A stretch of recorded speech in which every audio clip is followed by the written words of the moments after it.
Assalamualaikum warahmatullahi wabarakatuh.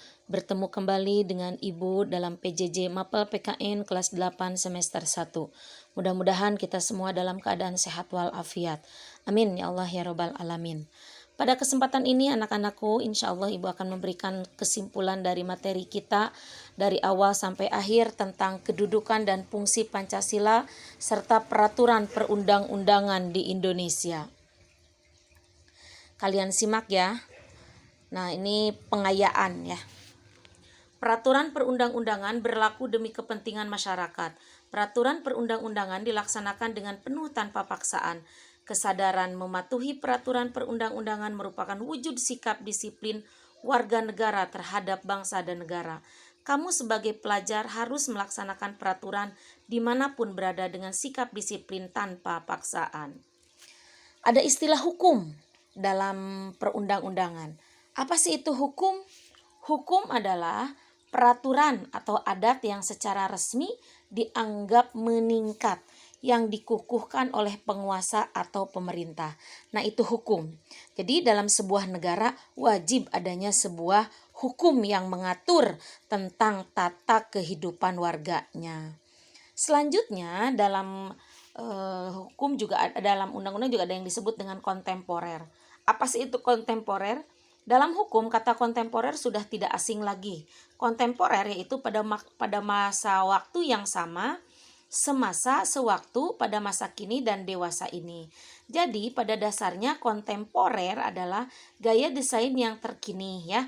Jadi hukum itu tidak harus sesuai dengan zamannya sekarang. Prosedur, apa itu prosedur? Tahap kegiatan untuk menyelesaikan suatu aktivitas, metode langkah demi langkah secara pasti dalam memecahkan masalah. Nah, dalam pembuatan hukum juga harus ada prosedurnya sehingga ada tahapan-tahapan perundang-undangan di Indonesia. Selanjutnya ada kata urgensi. Apa sih itu urgensi? Urgensi itu yaitu keharusan yang mendesak, hal yang sangat penting.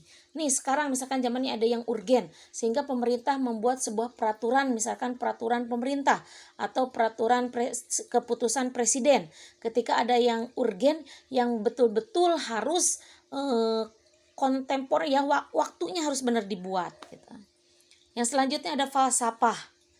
Anggapan, gagasan, dan sikap batin yang paling dasar yang dimiliki oleh orang atau masyarakat yang disebut dengan pandangan hidup. Nah, falsafah bangsa Indonesia itu apa? Nah, kita kan punya falsafah ya, punya falsafah bangsa Indonesia sebagai pandangan hidup yaitu Pancasila. Ideologi, nah ini adalah kumpulan konsep bersistem yang dijadikan asas pendapat atau kejadian yang memberikan arah dan tujuan untuk kelangsungan hidup. Sebuah ideologi bangsa itu wajib ada. Nah, ideologi kita adalah Pancasila. Jadi ini sebagai peraturan ya juga sama. Konsekuen. Nah, dalam tataran hukum juga dikenal dengan kata konsekuen, yaitu sesuai dengan apa yang telah dikatakan atau diperbuat, berwatak teguh tidak menyimpang dari apa yang sudah diputuskan. Kita harus konsekuen mematuhinya ketika peraturan itu sudah dibuat. Jadi harus taat terhadap peraturan. Konsekuen ya. Yang selanjutnya pandangan hidup. Apa sih pandangan hidup? Konsep yang dimiliki seseorang atau golongan dalam masyarakat yang bermaksud menanggapi dan menerangkan segala masalah di dunia ini. Nah, itu tentang pandangan hidup. Nah, dalam sebuah negara pun kita memiliki pandangan hidup bangsa dan negara kita ya yang diatur dalam Undang-Undang Dasar. Jadi kesimpulannya, Pancasila berkedudukan sebagai dasar negara dan pandangan hidup bangsa Indonesia. Oleh karena itu, seluruh warga negara Indonesia harus berperilaku sebagai nilai-nilai yang terkandung dalam sila-sila Pancasila. Sebagai wujud syukur kepada Tuhan Yang Maha Esa, perilaku sesuai dengan nilai Pancasila harus dibiasakan dalam kehidupan sehari-hari. Nah, anak-anakku sekarang tugasnya kepatuhan terhadap peraturan perundang-undangan nasional berkaitan dengan terbentuknya kesadaran hukum dalam diri setiap warga negara. Seseorang dikatakan mempunyai kesadaran terhadap aturan atau hukum apabila memiliki pengetahuan tentang peraturan-peraturan hukum yang berlaku. Jelaskan maksud pernyataan tersebut. Silakan kalian jelaskan ya maksud dari pernyataan yang barusan. Terima kasih anak-anakku semuanya atas perhatiannya. Mudah-mudahan pembelajaran kita bisa dilaksanakan dalam kehidupan sehari-hari.